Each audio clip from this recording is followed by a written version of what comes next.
In the last episode, we saw Jinwoo's battle against the Demon Monarch, where after an amazing fight, Jinwoo finally manages to kill him and obtain the purified blood of the Demon King, with which he'll be able to craft the elixir of life. But before crafting, we got to know that the probability of success and the number of items crafted depends on his intelligence stat points, which got him worried. But still, he starts the crafting process. And during the whole process, Jinwoo was very worried about the success rate. But then we saw success, where Jinwoo was finally able to craft the elixir of life. But then he questions it and thinks, will this item be able to cure my mother's illness? But then we saw Iron dragging out the wyvern's corpse to Jinwoo so that he could extract its shadow, and then Jinwoo did the work and arise it as his shadow, where Essel got totally surprised to see that because it was her first time seeing something like this. And as we all know, Jinwoo can't extract the shadows from the demons because the demons in the demon castle were not real entities, but rather manifestations of the deceased Demon King's power, essentially making them like spectral remnants with no tangible shadows to extract. But since the wyvern was a physical creature with a soul that could be captured by Jinwoo's shadow extraction, allowing him to add it to his shadow army.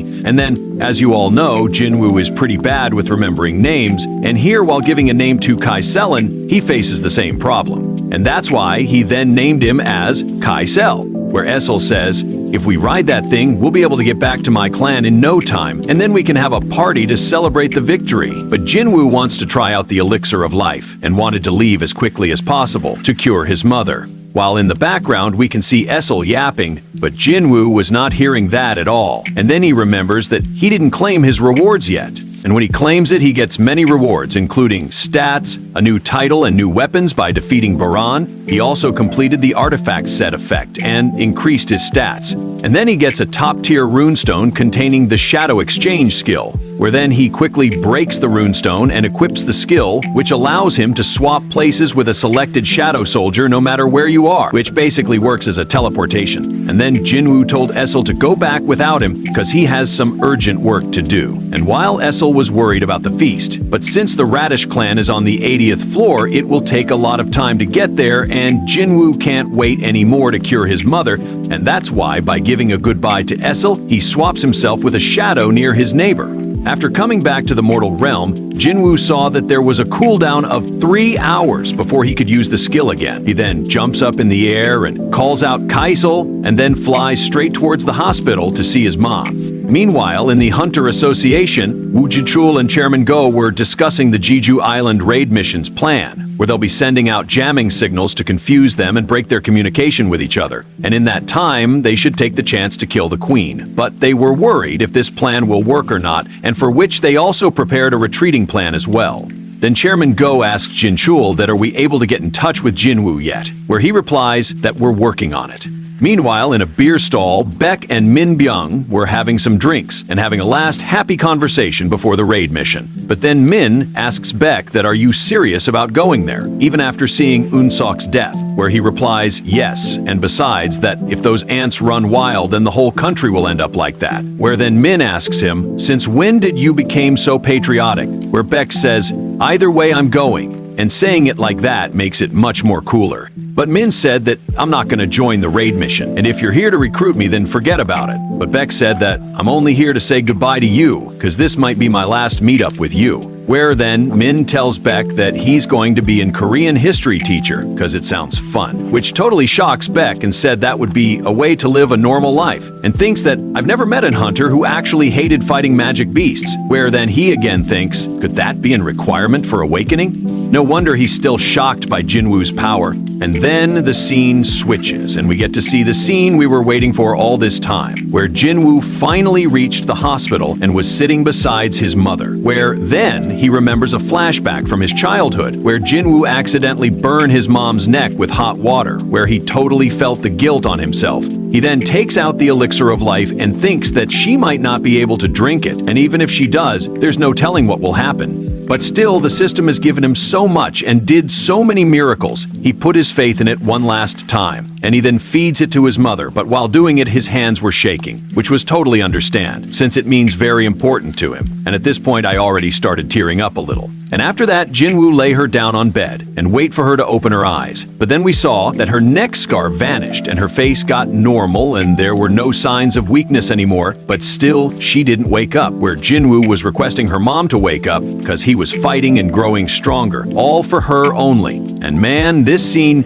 definitely hit me harder than I thought. And then we saw Jinna, where while studying, she wasn't able to focus on her studies for quite a while and decides to go outside to buy something from convenience store, but when she gets out, she felt a warm breeze in the air. And in the hospital, we saw Jinwoo's mom awake, sitting on her bed with moon shining on her skin, where then she asks Jinwoo that how long I'd been asleep, where Jinwoo in holding state tells her that it's been 4 years. She then asks, "How's Jinna?" where he replies that she's doing well. Ji then thanks Jinwoo that he kept his promise, and she saw that he has grown so much and covered all in wounds, and asks him that, "You must have pushed yourself very hard, didn't you?" Where then, while in tears, he said that I'm okay, and here we saw Jinwoo crying for the very first time. And I'm not gonna lie, I never thought this would hit me so hard that I'll cry, I swear to God, dude. This scene was so heart-touching. Later in the morning, the doctors were so shocked that a patient was able to come back to senses from the eternal slumber, where then we got to see Jinab's reaction on her mother's awakening after 4 years, which was very emotional. And here Jinwoo felt that it was all worth it, and I feels like I've been rewarded for everything I've been through. And then the scene switches, and we get to see a press conference, where Chairman Go tells the reporters about all the ant incidents happening in different sides of the country, where he then tells that to solve this situation, the Hunter Association has decided to initiate the 4th Jeju Island raid. And this raid will not only include the domestic S-rank hunters, but also be joined by the efforts of Japan, bringing in an additional 10 S-rank hunters, and additionally hunters below A rank will take charge of maritime surveillance and homeland defense, and provide critical support for this operation to ensure everyone's safety. Where the news was watched by everyone, and even Min sees it and thinks of their night before they were going to Jeju Island for first raid mission, where we got to see a light conversation of Yoonsuk and Min, where they were little scared of it, but Yoonsuk said that those who can't fight must be even more afraid than we are, and that's why we should put an end to this with everything we got, because we can't let this country become an ant nest. Where Drunk Beck was very excited for the raid, and where Unsuk said that both his personality and abilities comes in handy,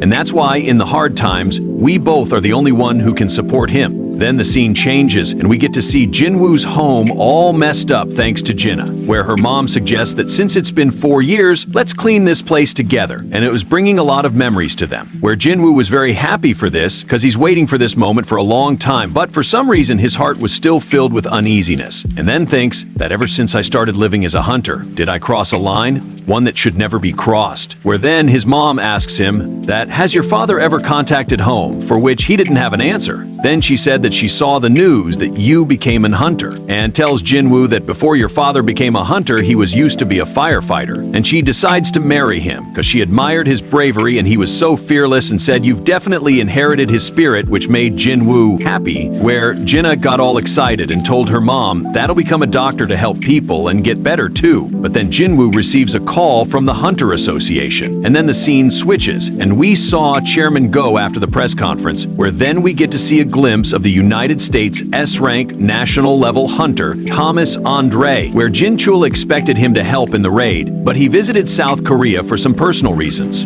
Then Chairman Go stated that some who possess the power of a military comparable to an entire nation's is unlikely to interfere with another country's affairs, where he then thinks that he might had come to make a visit, or maybe he's here to intimidate us over Huang's case, or maybe he's here to confirm something else. But then he asks Jin Chul if he able to get any update of Sung Jin-woo, where he tells him that we just contacted him, and he'll be here soon. And then we saw Jinwoo having a conversation with Chairman Go about the upcoming Jeju Island raid mission in next 4 days, where Chairman Go asks Jinwoo's support in it, where Jinwoo thought that it's an incredible opportunity to level up more, but since he just achieved something very important in his life after a long time, he was about to decline it. But then he suddenly feels immense mana waves, where Chairman Go said, you're very sharp, that you able to sense it from this distance. He then tells Jinwoo that the S-rank hunters are currently warming up at the gymnasium, and asks Jinwoo if he's interested to take a look at it or not. Where then the scene changes and we saw Baek in his semi-beast form against the S-rank hunter Ma Dongwook from the Fame Guild. Where then we saw Jinwoo and Chairman Go in the gym, where they came to Gave It Watch, and then they met Choi, who was there for the S-ranks gathering, where Jinwoo said that it looks like Mr. Baek is struggling a bit, where then Choi said that it's because he's not using his full power, because if he use it here, then it might become a problem, cause at that time he'll transform into a monster.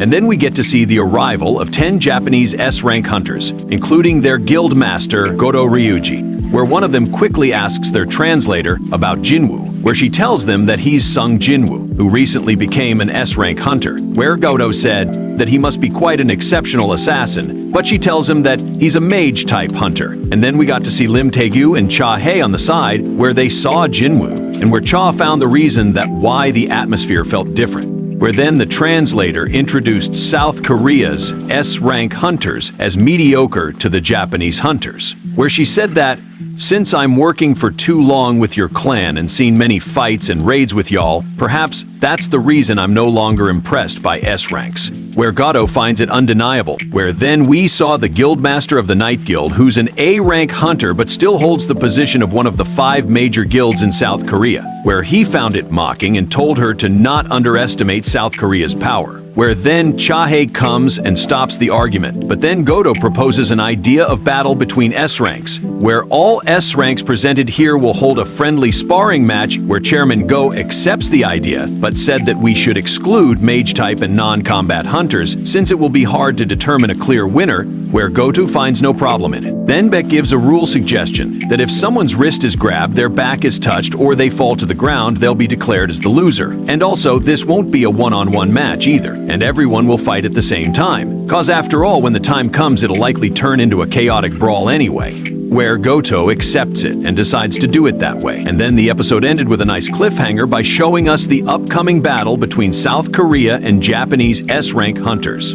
The episode was a blast of emotions, dude. I must say that this is by far one of my favorite anime episodes, especially when it comes to emotional ones, and Jinwoo curing his mother and the glimpse of Thomas Andre would be the highlight for me in this one, and I'm looking forward to the next episode 10, which is titled As We Need a Hero. And I can't wait for the next episode, because it will include a short battle between Jinwoo and Goto Ryuji. And from today onwards, the Jeju Island arc has officially begun. And let me know your thoughts on this episode. And don't forget to mention your favorite part in the episode as well. And leave a like if you enjoyed it, and subscribe if you're new here, and I'll see y'all in the next one.